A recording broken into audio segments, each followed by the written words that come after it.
tell me if you see it going live. This meeting is being live streamed. Okay, perfect.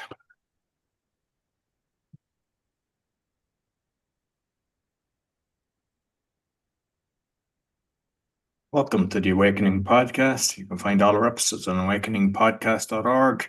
Another live stream episode of Another Perspective. We're on Rumble, YouTube, and Facebook.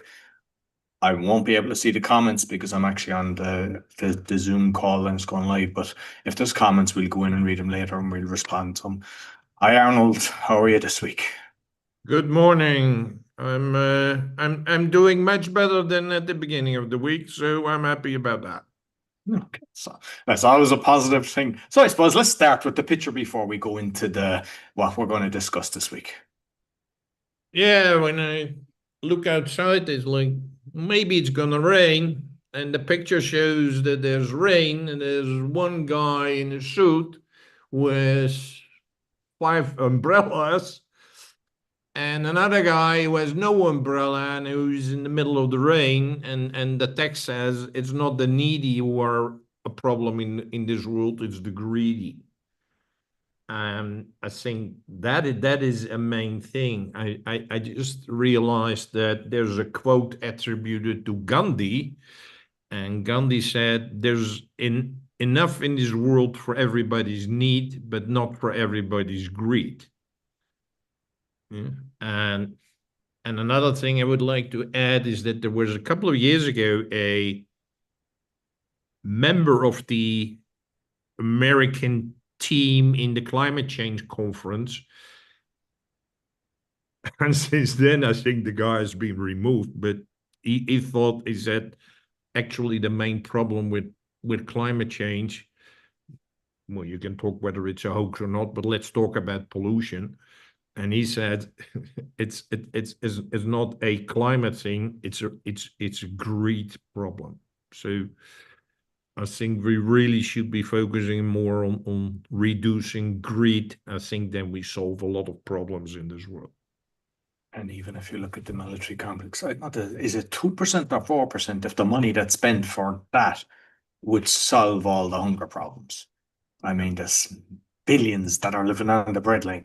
Nobody should be this day and age. So we're going to tell you what we're going to discuss this week. As always, news, Canada's climate lockdown. So he just mentioned whether it's a hoax or not, but so we're going to touch on that one. Mass fatality capability, Romania elections, council beats government to house asylum seekers, Venezuela, and US war.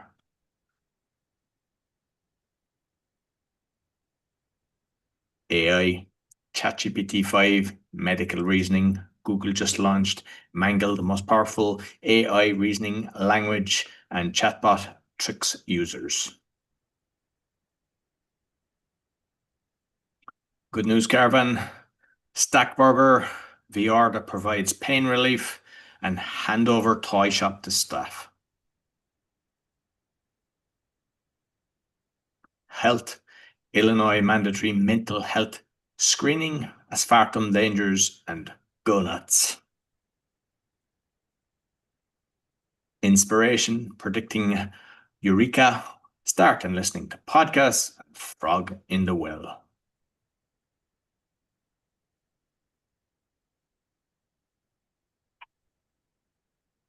Oh, Canada, what's happening there, Arnold?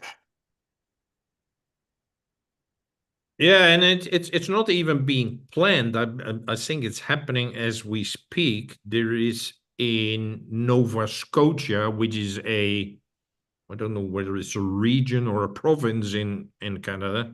Well, I assume it's just as big as our countries together, but it's a huge area, and what they're saying is they're witnessing the first experimental climate lockdown in North America.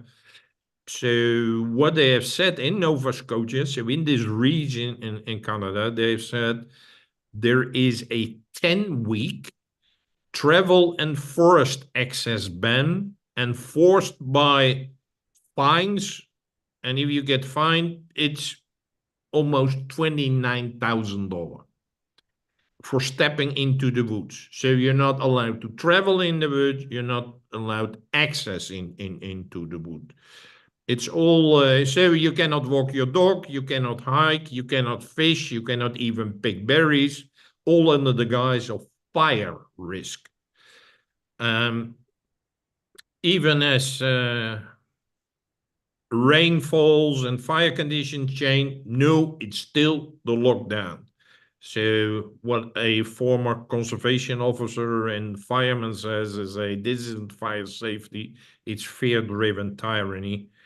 This is not proportionally, it's not rationally, this is psychological warfare, and this is how totalitarianism takes hold. And it's not only limited to Nova Scotia. There are other regions in Canada like New Brunswick and Newfoundland. They are planned that they are to follow, and their fines are up to $150,000 and 6 months in jail.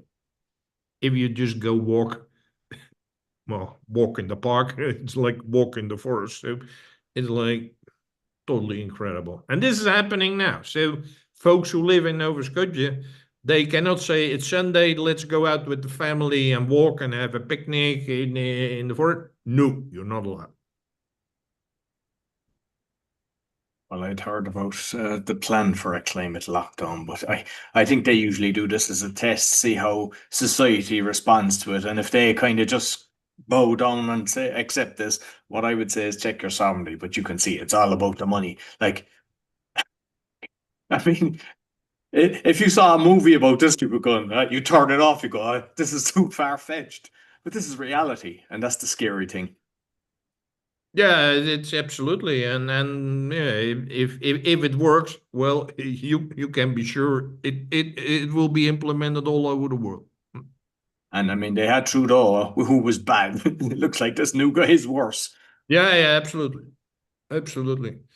I was too fast with the news because we first got to talk about getting support. Yeah. I basically we spend at least a day, probably more each, on this, and there's a lot of costs associated with it as well, but all software and different things that we're doing. And all we ask is that you buy us a cup of tea or a coffee once a month, $5. Even if you can't do $5, $1 a month, it would really help us. There's different ways to do it. There's a graphic for those watching on Spotify, BitChute, YouTube, and Rumble. You just scan it and it'll bring you to the four different things. You go to PayPal, Patreon, Ko-fi, or Buy Me a Coffee. Or if you're just listening, Awakening Podcast slash .org/support. And it really helps us do what we're doing. And we enjoy doing this. It's helping us ourselves, but it just, we can research even more if you're able to cover the costs. So this is the UK Home Office launched a mass fatality capability resilience storage framework in February 2025. And I've seen a lot of this going around this week, so hence why I'm discussing it now, to ensure rapid scalability body storage in the event of a major incident that overwhelms local capacity. This is a standard emergency preparedness measure, not a sign of an imminent disaster, and is required under the UK Civil Contingencies Act. The key contract details, it's the name, as I just mentioned, UK Home Office, the total value up to 7.5 million sterling for the full framework. Individual lots, like lot 2 is awarded for around just under 500,000. The duration, 2 years initially, with options to extend up to 4 years. The supplier example, Fuse Marquee Limited. The date, the 14th of August 2025, award date. Provide up to 700 body storage spaces across 3 types of solutions. Soft shell, portable, weather resistance deployment in 24 hours, 100 bodies. Hard shell, ISO container style, refrigerator units, deployable in 3 days, 150 bodies. Temporary building, large independent refrigeration structure deployed in 5 days, 450 bodies. The Civil Contingencies Act 2004 ensures national and local preparedness for mass fatality events. The procurement type is open procedure, suitable for small, medium enterprises with clear eligibility for compliance requirements and multiple lots. Suppliers can bid for one or more. What are they at? I mean, if something happens, there's enough hospitals and everything for this. This is a strange one. There's something they're planning. It's like we heard ages ago about the climate change. I actually have one of the episodes that mentioned about the climate lockdown. So people can go back and see that I talked about this. And I'm sure was it with you with Aaron, but I covered that a long time ago. Same with this. There's something they're planning to do. And it's just we have to be very careful. It is a strange one. It's totally strange because, and when you talk about bodies, we talk about dead bodies. Yeah? So it's really like a lot of people dying, and they're planning that the normal infrastructure is apparently not capable of handling it. So they got to add extra infrastructure. But since the COVID thing, or even and let's look the years before that, when was the first time that happened? Was it the Spanish flu? Or 100 years before that? Like, what are they planning for? And what is happening? Because under normal circumstances, there is nothing. So it must be man-made, and it must be something which is being planned. So I don't want to contribute to the fear-mongering, but this is more about being prepared. Like you get this climate lockdown in Canada happening. You're not allowed to go in the forest anymore. You get here in the UK, where they're spending millions to get, well, getting rid of dead bodies, because that's what it is. Why are people doing that? And why are they doing it now? Yeah, so, well, it's better good to know and to be prepared that they're doing these kind of things, because it's like I said, it's intentionally and is being planned. It's not like, oh, something's happening, we didn't know, let's do that. No, this is planned action. And if you look at previous events, I knew that the lockdown was all organized because they were selling, I don't know, was it in the billion? It was in the multi-millions PCR tests in 2017 and 2018. Why? Because they know what they were doing. Same with midazolam, all these drugs they used to kill people, massive storage on that. They got all these things increased.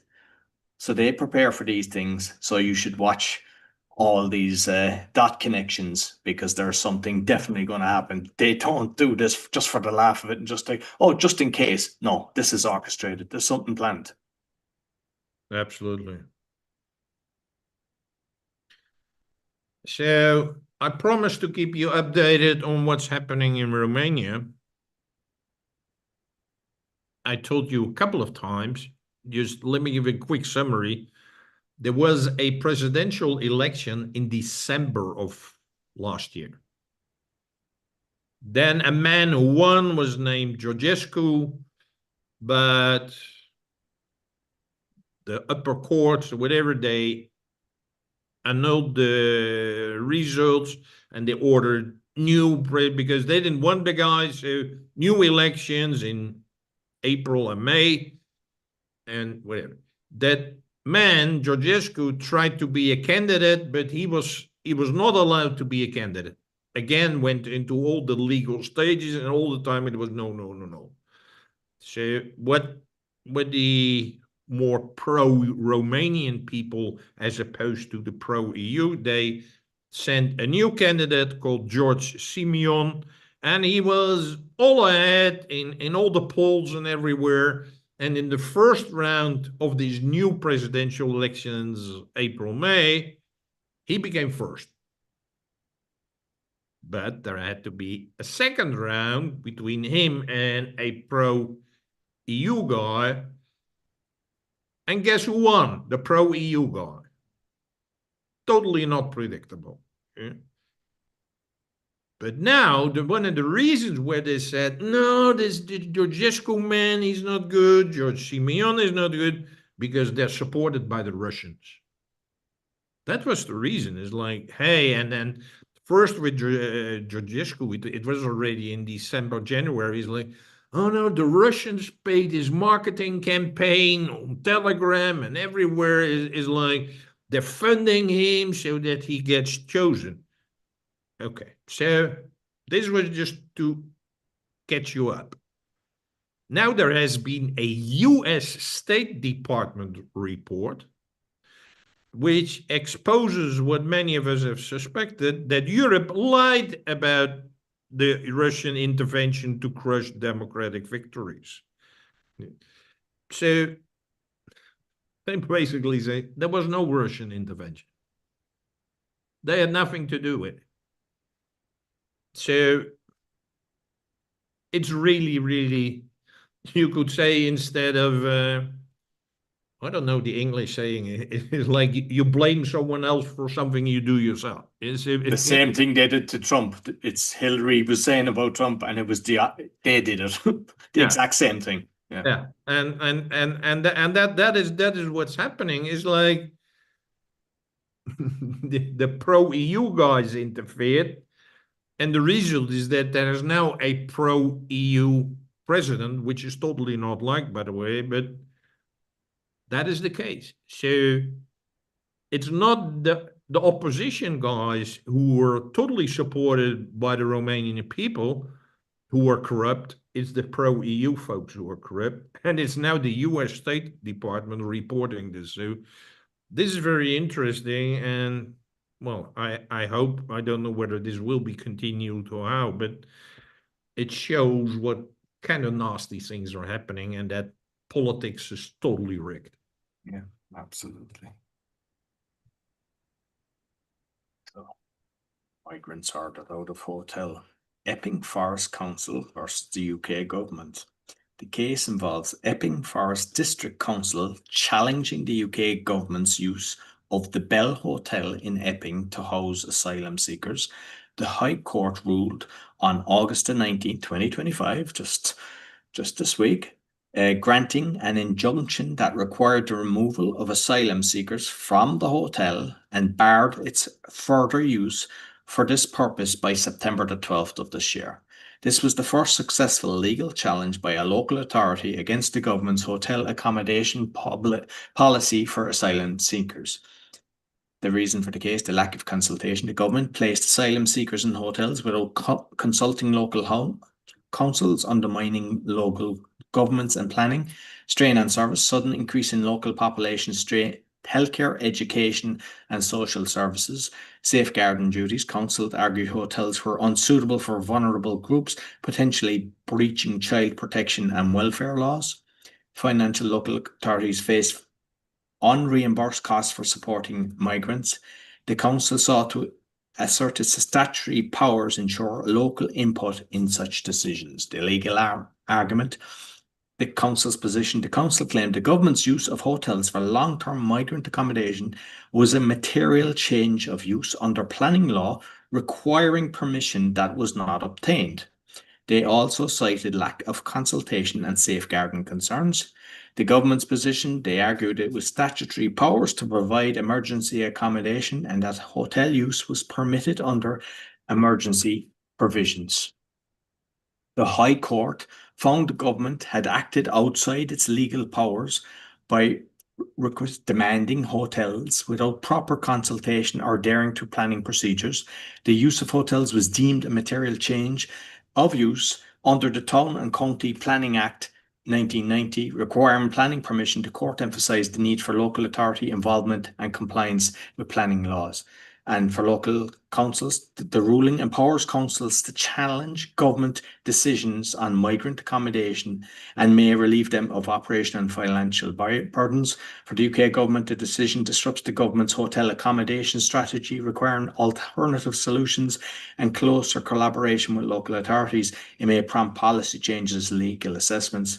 and the case sets a precedent for greater local authority input, legal constraints on central government, and could lead to increased litigation and pressure for systematic reform in migrant accommodation policy. When I told Arnold about this topic prior to recording, he said, you should put that in the Good News Caravan. And in one sense, yes, because in Ireland, I'm sure there was no planning permission as well. And I think all the other countries, this could probably be applied everywhere else. The downside is they're also putting them into houses. And what they do, and I know in Ireland, they give them like a 5-year contract and they basically pay them guaranteed payment, guarantees do all maintenance, pay for bills and everything. And because rental, if you've got rental properties, you're not guaranteed to be paid. Sometimes the house gets returned in a terrible condition. So for a landlord, oh, this is ideal. They don't care who's in there. If the government are guaranteeing them money, what this I think will do will know the governments will go, all right, we have to put them into houses. They'll create this thing that they'll pay extra because it's taxpayers' money. They'll pay what they want, which means that somebody that's renting will be kicked out, and your neighbor could be, all military age men, a lot of them criminals, which we've found and we've seen for this. But then you're trying to find a place and the prices will just go through the roof. So that's why I didn't put it into the Good News Caravan, because I think there will be a bad knock-on effect. If it was a case of ship them back home, all these criminals, great. That's not going to happen. Unfortunately, I don't think so. Oh, wow, yeah, and I don't know particular about the UK, but in a lot of other countries, there's a housing crisis. So for anyone with an average wage or young starting people, well, basically for everyone who's not rich, there is no housing availability. There's a problem with housing. And especially with, well, both with buying houses and renting houses, and this will just kind of multiply the problem with housing availability. So as you just explained, so this will make the housing crisis, which is terrible already. I know in the Netherlands is like children are not going out of the home when they finish their education or vocation. They cannot get out of the house because there are not affordable houses for young people. Well, not even for elderly people who only have social benefit or a small pension. There are no houses available. They're just not there. So that problem is already now. If you add this to the problem, I think what we will see is that the local people will sleep on the street and the migrants will sleep in your house. Absolutely. That's the way it's looking. I mean, there's a lot of that. I saw it in Ireland. Loads of Irish were putting out. So I suppose I have one for the good news, but I'll mention it now since we're continuing from this. I had an interview on the crypto podcast, and it was tokenization of real estate. And basically, this guy, what he's doing is they're working with builders, and people can buy tokens. So you can invest as much as, $50, $100, whatever, for fractional ownership. So and they're giving returns up to 12%. That's allowing people get their foot on that ladder, because a lot of the times, if you have your money in the bank, with inflation, you're actually losing your money. So people are working hard, trying to save a bit of money, and the prices are going through the roof, and your savings are going down in value. So this is a way that can actually help society. So he's doing it in the UK in housing projects, not big high-rise buildings, but their plan is to actually expand. And I just got a good feeling from the guy. It looks right. I'll keep my eye on it, but it's worth checking out. It's episode 107 on the Crypto Podcast. So there's something happening in Venezuela. This is a picture of their president Maduro. And he announced last Monday that he will deploy 4.5 million armed militia members across the country in response to what he called escalating threats from the United States. And the massive mobilization comes as the Trump administration has doubled the bounty for Maduro's arrest to $50 million. So Trump wants that guy being arrested, and if you do, you get 50 million. And he deployed, saying, 2 US Navy destroyers, so big ships, to Caribbean waters near Venezuela as part of, they call it anti-cartel operations. So this is what's happening right now. These US warships are going there. They put a bounty on his head, and he says, I'm going to deploy 4.5 million people. That doesn't look good. And it might be under the umbrella of the cartel and everything around that. That might even be true, because the cartels in all of the countries from Mexico up to the US have a lot of power.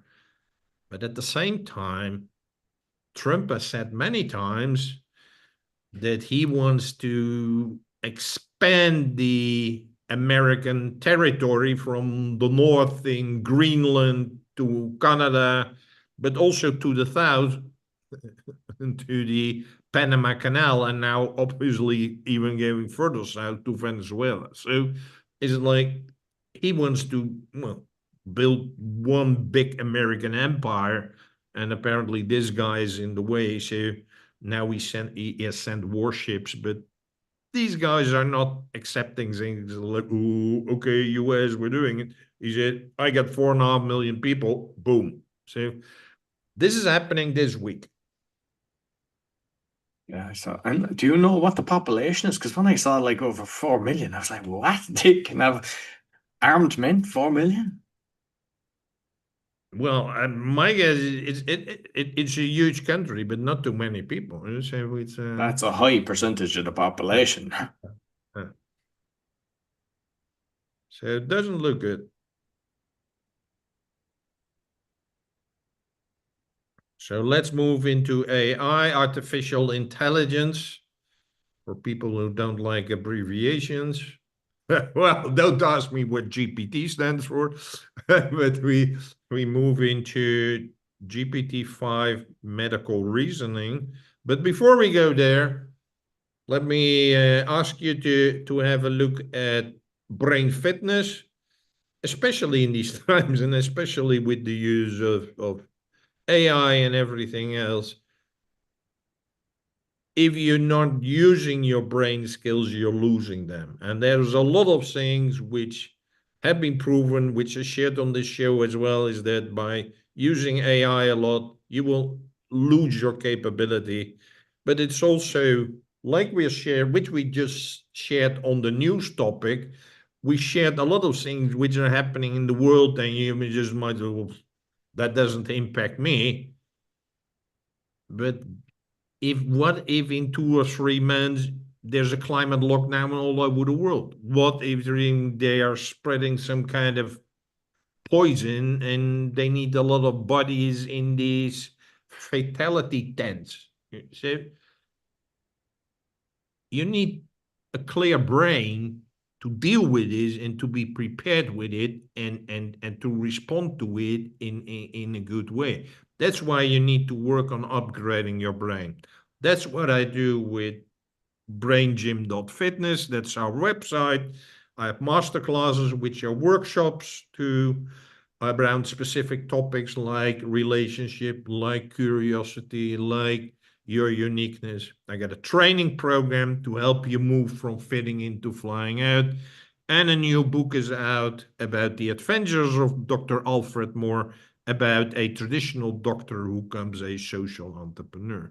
So click on the QR code here, and otherwise go to braingym.fitness for upgrading your brain. And just, I mean, I haven't said it before, but I read about 100 books a year, and I thoroughly enjoy that book. So if you like reading, it's a very nice read.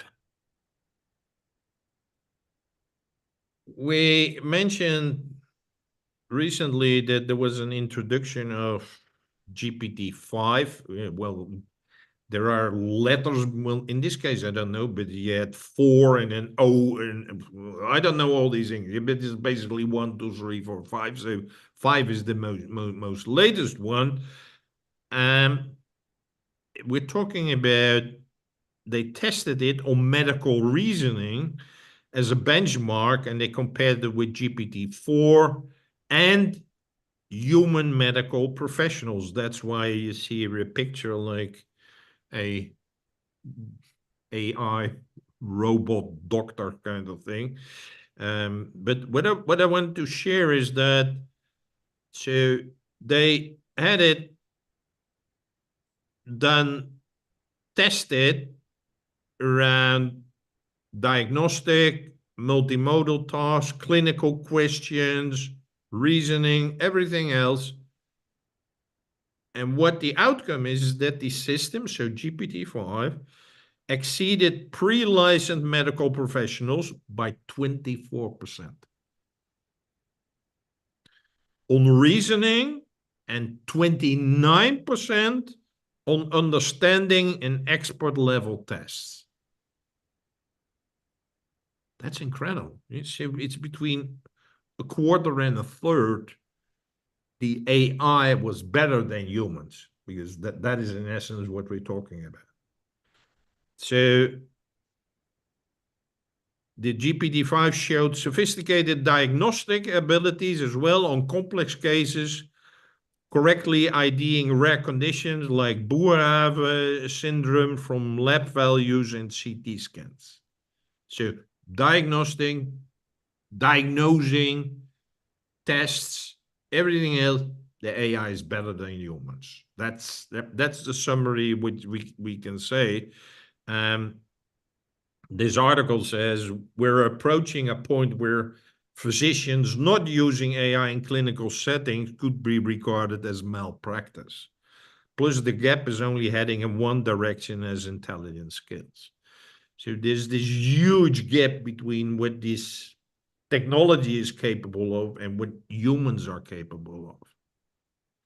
Combine that what I mentioned last week about that survey in the Polish medical environment, where they compared the testing availabilities of doctors and the AI, and it showed that the de-skilling is like people were losing their abilities. So I think we're rapidly moving into an area where your doctor will be totally replaced by AI. This is what's happening. Well, that's one thing. And it's not only, it's not only one, it's not only that the AI is a little bit better, it's between a quarter and a third. AI isn't taking kickbacks, which a lot of doctors are. So that's one. And even like, I don't go to the hospital, so I don't take medications. But if there is something that comes up, I go into AI, give the exact details, and you get so much information. And there's times you go into a doctor and he just writes out a prescription for antibiotics. Most of them don't give a shit about you. So I think you're in safer hands. There's times there's advantages to it, and this will be one of them. Yeah, and it's sad to mention this example what you just said, because it kind of now shows is that we did that to ourselves. So that soon, I think, a study at the university, medicine, and well, will become totally obsolete. And a lot of doctors will lose their job because they will do what Roy just explained. Now you might say, that's a nasty thing about the AI. Yeah, but if you look at the behavior of doctors, like Roy just said, you did it yourself. You did it yourself by becoming basically chemical pushers rather than caring about your holistic health. So I think there will still be an opportunity for humans if you focus on holistic health, so including not only your physical health, but your mental, emotional, spiritual health. That's where I still see opportunities, and I don't see AI doing that too fast. Brain health, and so it's like all of these things. I think if you're studying now at university, I think you can basically stop with it and move in this direction rather than continue doing this, because that's what people will be doing. It's like people will check with the chat GPT or other LLMs, and then they know what they want, and then well, if they need medicine, most of the time you don't, by the way, but like they can order the stuff directly, and it's like the whole model is gone. So And again, this is not the future. This is now. and there's obviously going to be robots as well in this for surgery and everything, because they'll be a lot better. And what I would like to see is I'd like to see the robots doing their dancing, as all these people that were doing their dancing during the lockdown, taking the piss, because I know of lots of people that were murdered in hospitals. And as they're being escorted out, losing their jobs, the ones that are abusing people, let the robots do the dancing. And I think that people will clap at that one. Absolutely. So that's why I say you you take it on yourself. It's the way the medical establishment has been so corrupt and so not caring about people. I'm not talking about nurses. A lot of nurses are really quite, but a lot of doctors are just totally corrupt. And so that you now lose your job, it's like, hey, it's your own fault. So Mangle, Mangle, is a new reasoning language from Google. It's like a smarter version of SQL, which is structured query language, or Prolog, which is programming in logic. Instead of writing lots of code, you write rules and it figures out the answers for you. Built in Go, open source, and meant to help people make sense of scattered data, files, APIs, databases. What it does, it lets you connect and reason over messy data from different places, can trace relationships like software supply chains or family trees, can spot risks, unpatch software vulnerabilities, and good for knowledge graphs, facts, and connections. If the pros, easier to express complex logic without writing tons of code, works across many data sources in one framework, open source and lightweight. You can plug it into Go apps, great for security analysis and data audits. And then the cons, not beginner friendly. Logic programming takes getting used to. Still new, smaller community and fewer tools. Go only for now.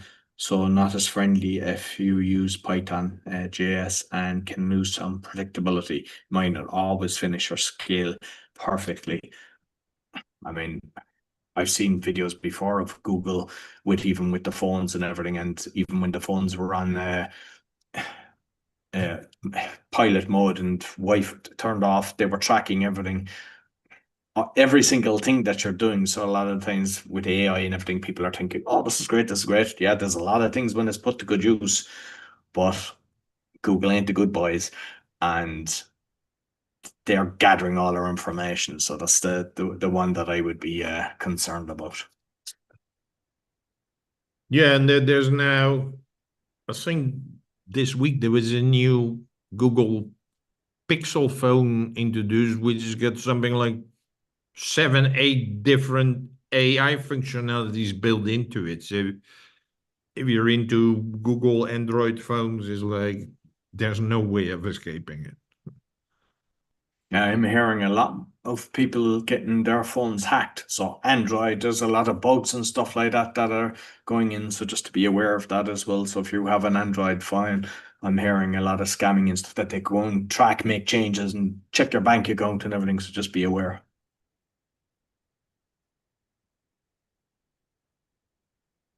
AI chatbots trick users into sharing 12 times more personal data. On the show, we've been talking about that people are using AI chatbots for as friends, for therapy, for romantic relationships. I'm not even talking about other relationships. And how, well, that you have to be careful around that. But now it's like There have been two groundbreaking studies have exposed how AI chatbots and browser assistants are collecting and sharing personal data at unprecedented scales, raising urgent questions about user privacy and regulatory oversight in the rapidly expanding AI system.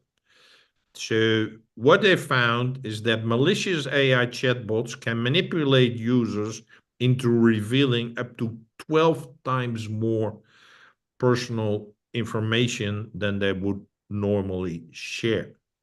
So it's basically like the AI chatbot is being nice and kind, and then you're talking with them. It's like, by the way, when's your birthday? Oh, nice. It's like all of these things. Like, it's just it tricks you by being nice and kind, and if someone is nice and kind and open to you, you're willing to share more stuff. That's how they manipulate you.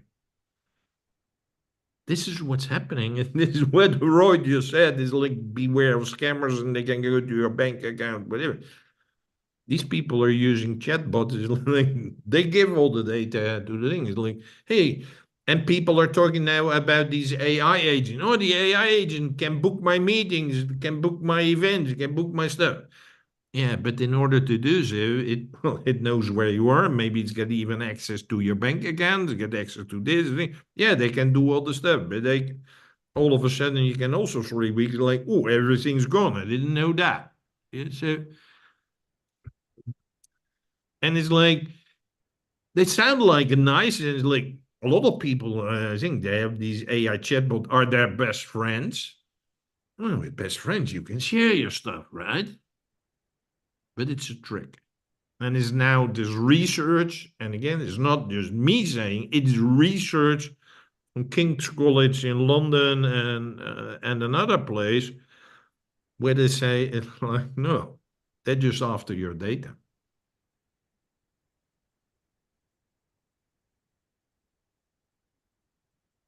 Good news, Caravan. So let's move before we go into Stackburger. So we've got virtual assistants. So if you're looking to have a virtual assistant, and it can actually be not just hourly basis, because sometimes you do that, but more packages, and you can do social media, do all the stuff. I mean, I've got people doing the shorts and blasting it out, and I'm getting about 250,000 views with all my podcasts. So it definitely does help. And if you want to set up websites and things like that and marketing at very competitive prices, scan the QR code or go to va.world. Stackburger, it's, well, you see here a picture, is a burger restaurant in a small community in northern Ontario in Canada. All of a sudden, they received an order for $439.20 for pickup. That is for a small town, a small burger in, well, I would say the middle of nowhere, is a lot of money. Yeah, so $439. So they're like, wow, this is a big order. So, but because they make all their meals from scratch, it was a huge effort. And when the pickup time came, nobody showed up. So they realized it was a prank. And someone had just called up the phone and said, hey, I want to have, I don't know, 200 burgers and do all this stuff. So they had prepared it fresh and they had done all the work, but nobody would pick up and nobody would pay. So after all that effort, the staff was disheartened and demoralized. Then the owner, a man called Kevin Siret, whose philosophy is give what you can, nice philosophy, he chose to donate the food to a place called Pauline's Place, also a nice place, because what does Pauline Place do? It's a non-profit providing short-term housing for youth, women, and families experiencing a housing crisis. Well, if you add that what we said in the beginning about what's happening in the UK and everywhere, and it's a huge problem. It's like you divorce or you have problems or there has been violence, whatever. You need a short-term housing thing. Okay, but I'm deviating, but I think if such a place exists, it's really beautiful. It's really nice. So he said, let's donate the food because we already prepared the burgers. So let's give it to Pauline's place. And of course, they're very happy about it because well, all these places, they lack money and all of a sudden they get, well, some nice burgers to everybody. And they thought it was great. That's not the end of the story. This story got published online, and then sometime later, an individual who had asked to remain anonymous walked into the restaurant and insisted on paying the outstanding bill of the prank order. So I think the two beautiful acts in one is like one was a prank, which is a shitty prank because it's has a negative impact on other people. So that's not a good prank. But first, what the owner of the restaurant said, hey, I'm going to give it to this place of people who really urgently need some housing, which is a nice act. And then someone else came later in and said, I want to pay for this. So a beautiful example of a small place in Canada, whatever, which shows there are still good people around and there are still people with a good heart. And most people, when that happened, they would see red, but because his name was See Red, he did the right thing. So yeah, fair dues to him. Yeah. Well, this is an interesting one. A recent study from the University of Exeter found that immersive virtual reality experiences, especially 360-degree footage of Oregon waterfalls, can provide pain relief that reveals or surpasses traditional painkillers. This research points to VR as a promising non-drug option for pain management, especially for those unable to access real natural environments due to health or mobility issues.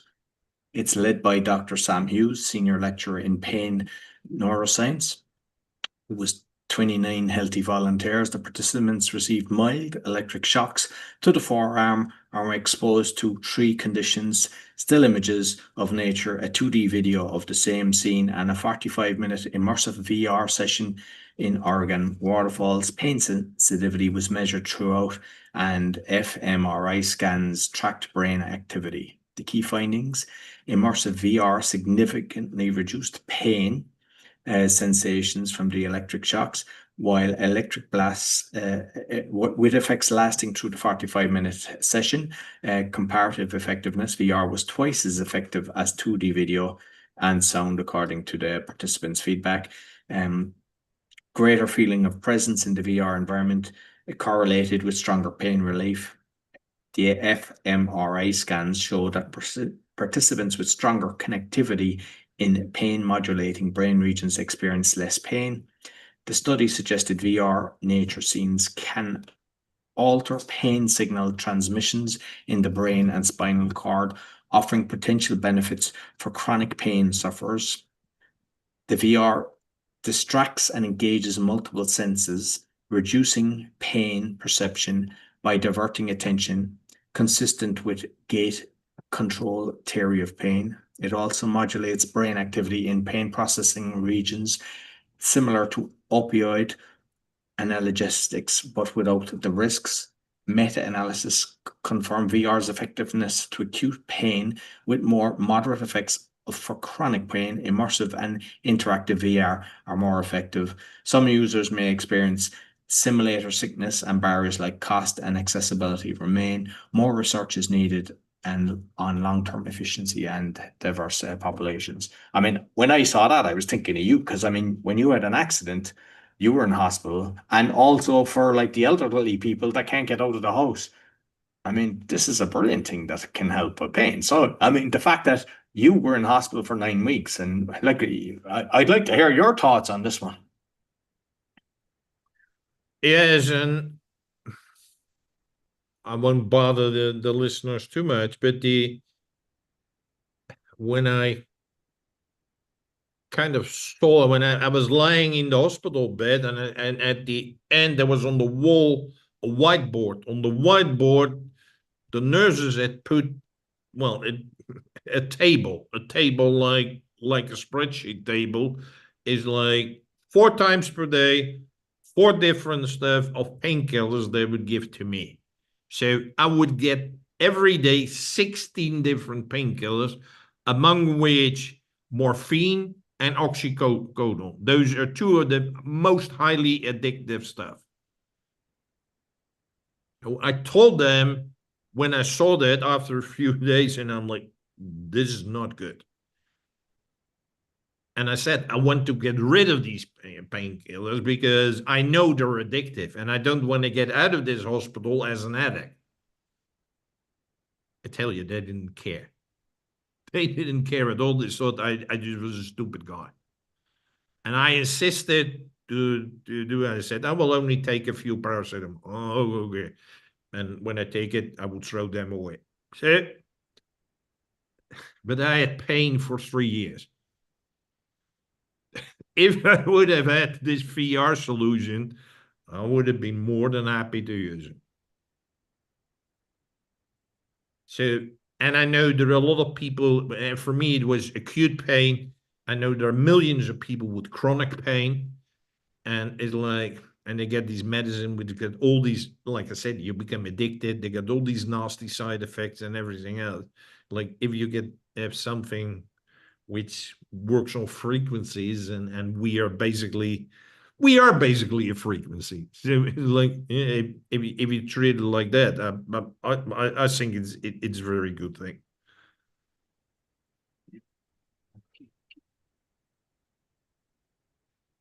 The Entertainer. Have you heard about this shop, Roy, or no? No, no. Well, neither had I. But apparently in the UK, it has more than 160 stores and 1,000 concessions. So, well, kind of 1,200 things. So apparently in the UK, it's the largest toy shop in the UK, I think. But and it was founded by a guy called Cary Grant, and he's stepping down. What usually happens, especially for the heirs or whatever, is like they sell the stuff and a big company comes in and whatever. But he transferred 100% of the ownership of the family-owned business to an employee trust. And that means that staff will get a share of the profits and have a voice in how the firm is run. So the owner said this act should future-proof our brands, root jobs in local communities, and inject wealth into regional economies. And he said, I want my vision to continue where we focus on children in community through creating memories, inspiring wonder, and delivering outstanding service. So he is giving the ownership of the stuff to the employees. And I love employee-owned businesses. It's proven they perform much, much better than stock exchange thing because, well, you're an employee, you're a co-owner. So it's like, yeah, it's partly from you. So that changes your behavior. And this is what this guy, Cary Grant from The Entertainer, is doing. And he's put it all in an employee trust. So I think it's an example worth following. And I'm reading a book at the moment, and it's on about, when people kind of retire, not everyone sells it. Some people think it's so much hassle. And it was even saying that sometimes they want the employees to take it and they don't want it.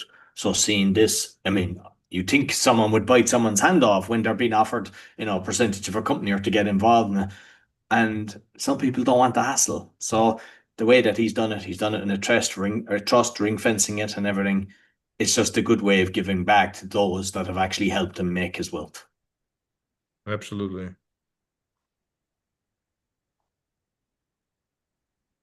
Moving into health. Illinois' mandatory mental health screening. I'm not making this up, but it could be is that Illinois, which is a state in the US, has become the first state to mandate so it's mandate. Annual mental health screening for every student from third grade through high school. Starting in 2027, kids will be required to fill out forms asking them to evaluate their own psychological state, often with parents excluded from the process. So they're going to, third grade apparently is from 8-year-old to self-diagnose their mental health. So what they're doing is they're training children to scan themselves for pathology every single year. That looks very dystopian, and it's like, yeah, and introduces concept to them like suicidality and trauma and everything around it. I think it's a terrible initiative, because what is already happening, and I'm not making this up, I've spoken to quite a lot of parents about this, like on TikTok, they see something like, are you feeling this? Are you feeling that? Like, oh, I also have that. Oh, I might be depressed. And then they ask their parents, like, can I get some medicine because I'm depressed? Or fill in the blanks, stressed, I cannot focus, give me some medicine, whatever. So this is really medicalizing, pathologizing children. And because it's done every year, and you know that when you fill out certain things, I'm sure you know, well, you get attention, you get medicine, you get stuff. It's like, oh, yeah, they're treated differently. This is really, really a attempt to further increase. I call the whole mental illness industry is a straitjacket in my terms. Is like, because it's totally not true. There's nothing wrong with your brain. They're now promoting it. So that from you're 8 years old, they want to put you in this system, because that's the reason. Otherwise, they're not going to do it. So it's an ugly initiative, and I think people should not cooperate on this. It's just get them on tablets for life. You can be sure that the doctors that are part of this, yeah, you get a bonus for every person that you diagnose with ADHD or whatever it is, depression. Yeah, get them on a tablet for life, which leads to no more side effects. Those that are worried about this, mandatory doesn't mean you have to do it. Look up that word. You do not have to do it. They have no control over you. So don't think that they can go to your child and everything and have the conversations with your kid, because a lot of the time they do trickery. They come in, they do things. Your kid should contact you immediately the minute they're trying these different things. Yeah, and that is doing at school. So it's like your parents are at home or at work, and your kid is like, oh, can you fill out this thing? Yeah. It's really incredible. This is happening in Illinois. Yeah. I think this is where Chicago is. It's huge. It's huge. Yeah. So it's Spartan. I mean, I've been aware of this for years, but I'm kind of shocked so many times when I see people kind of reaching for the Diet Coke and everything. So that's why Hensley decided, let's kind of talk about it today. Aspartame is an artificial low-calorie sweetener, about 200 times sweeter than sugar. It's made of 2 amino acids and a small amount of methanol. It's used as a sweeten food and drinks without adding the calories of sugar. How it got approved. In 1965, discovered accidentally by chemist James Shatler at GD Searle and Company. In 1974, the US FDA, who I do not think are any bit decent, because every time someone's working for the FDA, they're working for Pfizer's or working for somebody else. And I've seen loads of natural companies being shut down by him, gave initial approval, but it was challenged due to safety concerns. In 1981, after political and corporate influence, notably Donald Rumsfeld, so those that have heard about him know he ain't a good guy, then CEO of Searle, pushed for reapproval. The FDA gave full support. Worldwide, since then, regulatory bodies like the EFSA for Europe, GECFA, the WHO/FAO, and others have repeatedly reviewed and approved it, though controversy persists. Health concerns and dangers. Studies and reviews have produced mixed results. Some findings include Phenadiethyl, dangerous for people with PKU. Methanol can form formaldehyde in the body, though in small amounts compared to fruit alcohol. Aspartic acid in excess may act as a nor-excitatory agent. Potential risks suggested in studies: headaches, dizziness, and mood changes in sensitive individuals. Possible links to cancers in animal studies, though large human studies have not confirmed strong evidence. And gut microbiome disruption, increased cravings for sweets, appetite regulatory issues. In 2023, the WHO classified aspartame as possible carcinogenic to humans, group 2B, but still stated safety daily intakes of the 40 milligrams per kg. Other names of aspartame, because these scumbags use trickery, and then you might go, I'm making sure I'm not getting it with aspartame. So and NoroSweet, and I remember before researching this, there's lots more, but these are kind of main ones they're using. NoroSweet equal Sugar Twin, Amino Sweet, Canderel, Canderel, and E951. A lot of people, you'll see the E's and the things, and they don't think much of it. Go away and research when you see E on ingredients because they're deadly. Uh, Products commonly containing aspartame, diet sodas like Diet Coke and Pepsi Masks. So you see a lot of people, especially obese people, oh, I'll have a Pepsi Mask or I'll have a Diet Coke, and you're going, they're actually worse for you. Apparently, they make you fatter. So people think they're going to lose weight by taking it. Nah, that's not. Sugar-free gum. So I've seen that all the time. And most chewing gum has aspartame. Sugar-free candies, flavored water. So this is one that it drives me crazy. You see bottled water in shops, and it's like got all these little kids and nice little colored pictures and everything. So the parent gets that for the child, and they're sweetened. Sometimes it's with sugar. It's like 10% of is sugar, and other times it's with that. So you're giving your child toxin. So stop doing that. Uh, Drink mixes, like when you're like these syrups and stuff like that, low calorie yogurts, protein shakes, meal replacement, pharmaceutical and vitamins, chewable, sugar free. What I want to say is, I read a book, I have it there, The Wheel of Health by Dr. Wrench, and it was written in the 1930s. And the guy, it was basically, he tested food and stuff like that, and rats, when they were given all toxic food and stuff like that, they had all the same issues we see today. When they were given really good quality food, no reproductive issues, no eczema, no tumors, no nothing. They were perfect. And with this, rats were getting cancer. There's a real correlation between the organs and everything, because a rat of 2 years is equivalent to a human of 50. So anytime I see tests with animals, why are they doing the tests on the animals if they're not going to take heed of them? So just look at that. Look at the different ones that are there, all the different ingredients. Go into a search on other names that they use. There's apps now that you can get on your food, on your phone, and you can actually scan food as you're in the supermarket, and you can have kind of warning labels that will tell you, yeah, it contains that. So straight away, just put it back. And even get your children involved and tell them, hey, these are toxic. So your child knows, can I get this? Let's scan it and see. Nope, and put it away. So it is deadly. So be careful.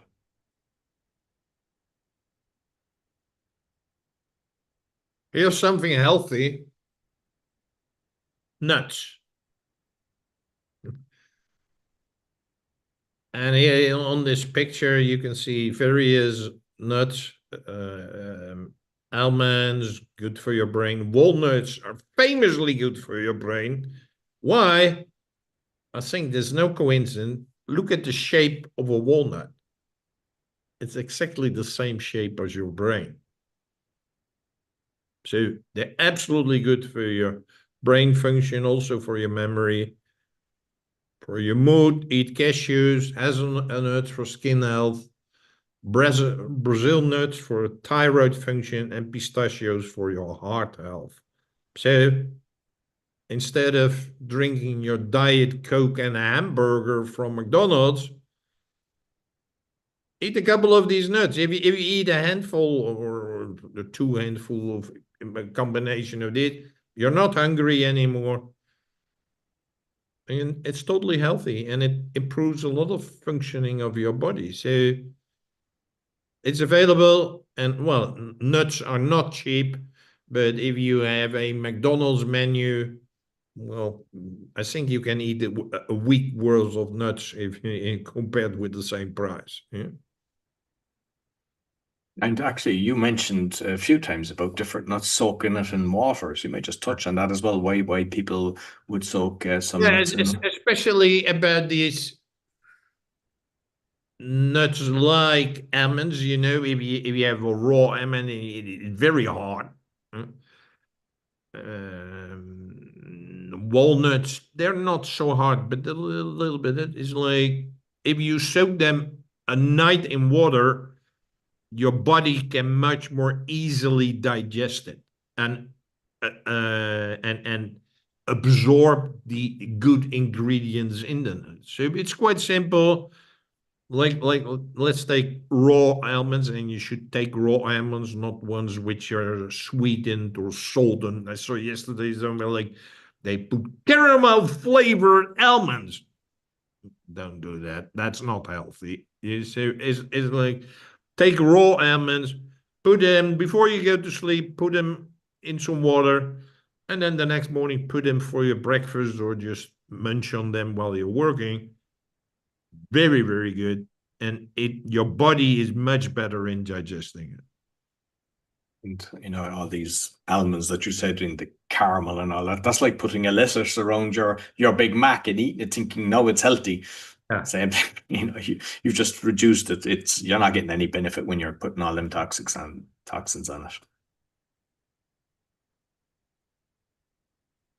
So, to the inspiration topic, something which I find quite interesting, which I just saw, is called predicting eureka. We all know, well, the famous eureka, and I don't know whether it's true. Like the Greek guy in a bathtub is like, oh, I know, I can see it. Like I get an idea. Yeah, that's why eureka, and I still know from my Greek name, it means I have found it, and so it's just Greek. So it's not just some kind of a slogan. No, it's just Greek. Yeah? And what scientists have discovered, there was a test which they done on a mathematical competition. So people who were very high level mathematics competition. There was a contest, and very, very smart boys and girls doing that. And they have discovered that there is a subtle behavioral change that occurs minutes before mathematicians experience an eureka moment, offering unprecedented insight into the mechanics of human creativity and problem solving. So we think about this eureka moment is like, it's there, yeah. So, and a lot of time we think it comes from outside of ourselves. We're not even like, I know. It's a great feeling, by the way, and I get it a few times each week, and I love this feeling. But apparently, your body shows signs that something is about to emerge. So whether it's a combination between your body and your behavior already starting to prepare for that, maybe to receive it, because I'm pretty sure there are a lot of people who get eureka moments, but their body has been so destroyed by aspartame and other shit that you cannot receive it. You cannot get these ideas because, well, if your antenna is ruined, you don't get these things. But now they found out and they did a study. Why am I sharing this with inspiration? Is like, maybe we can learn now, and it's a start of a process. Is like, how does creativity work? How do breakthroughs work? How do inventions work? So, and I think it's crucial that we learn to recognize these behaviors and feelings, because then we can act upon it. So I think this is it. Well, it means a lot for problem solving and creativity. And most people go, oh, I got to download from an external source so they can. So this is something which, well, I don't think it will happen very fast, but because now people will start to figure out what is happening and what's going on. But I'm pretty sure that basically, in essence, our brains are receivers and transmitters. So there's something happening before you can receive it. Yeah,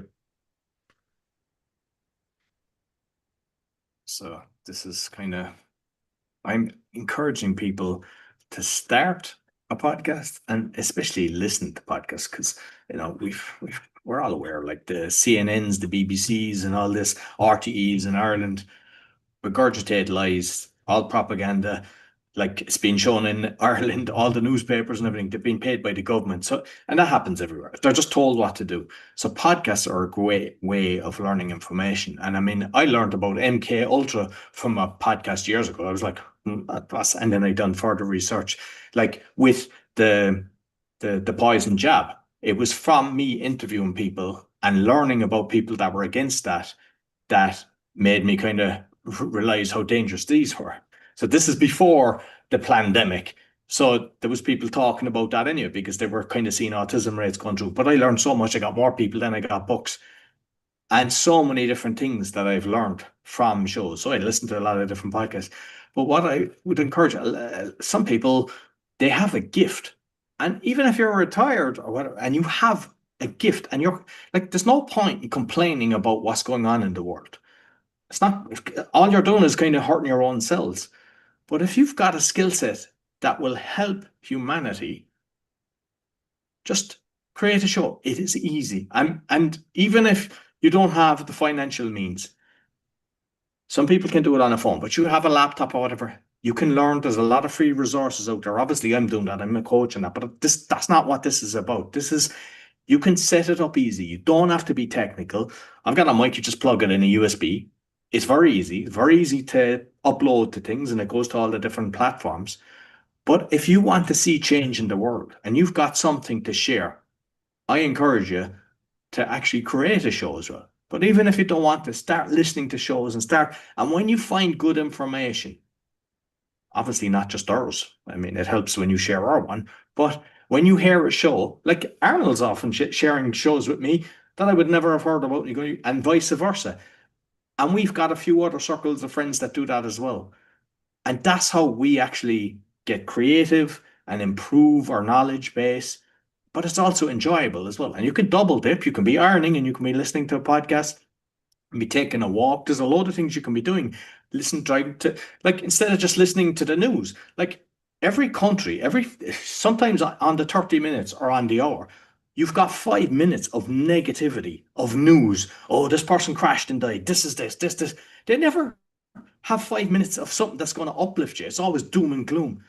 So better to have, yeah, you can listen to music, but if you're listening to music on the radio, when that comes on, it's very hard that you're reaching, well, I do, and I reach for the button, but you can also listen to a podcast.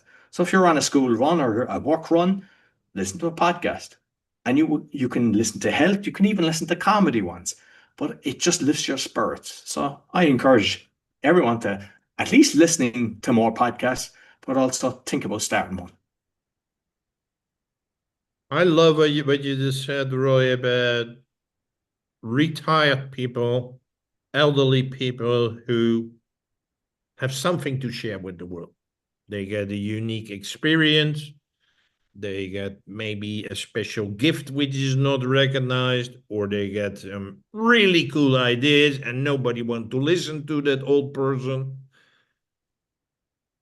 I really love what you just said. And I think it's really important that by setting up their own podcast, they can share with the world what might be good and helping people. Because, and Roy and I are discussing it a little, many people, if not all people, are suffering to a certain level. So if you have an idea or a suggestion where you can alleviate the suffering, or you get really cool ideas to make a food taste sweet without aspartame, or whatever, it's like, I think there are millions of these people all around the world, but people ignore them, didn't listen to them, boycotted them, or whatever, or they're just like, yeah, they have this valuable thing, and nobody cares about it. It's like, yeah, start your show, or become a guest on the show and you can share it with the world. I love that idea. And even if you're young and you're thinking, oh, I don't have anything to bring, you can go into the old folks' home, talk to the people there, sit down with them, get their life stories, get all the things that they saw was working before and everything, and share it. So you have a person in each little town that can be doing that. Absolutely. And that will expand your view. That's why we're calling this another perspective. We hope that we take away your blinkers. We all had blinkers, and it's like opening it up to the world. And I came across this quote, which is from a on YouTube. It's a very nice thing. It's called 10 Japanese quotes that will change how you see life. It's really beautifully done, really nice quote. So if you type that in on YouTube, you will find it. But particularly, I love this quote, which is in line what Roy and I are doing with another perspective, and it says, "You can't talk about the ocean with a frog in the well because it only knows a hole." I'm experiencing that almost daily with people who are living in their small bubble, in this case, in the small hole. And when you tell them what's happening outside of that hole in the ocean, they think you're batshit crazy. But this quote shows is like, yeah, well, we are not crazy. You're crazy because you don't see that we're a hole in a big ocean. And I think this is a beautiful quote to conclude that. As always, thoroughly enjoyed it, Arnold. And for the listeners, just you all the different things we said, you just scan the QR code there. That's there. You find about the Brain Gym, the VA, and my podcast coaching, as well as the 6 podcasts. So there's also the crypto one that I mentioned. And if there's anybody that's writing comments, we'll make sure we go in on the live. Until next week, take care.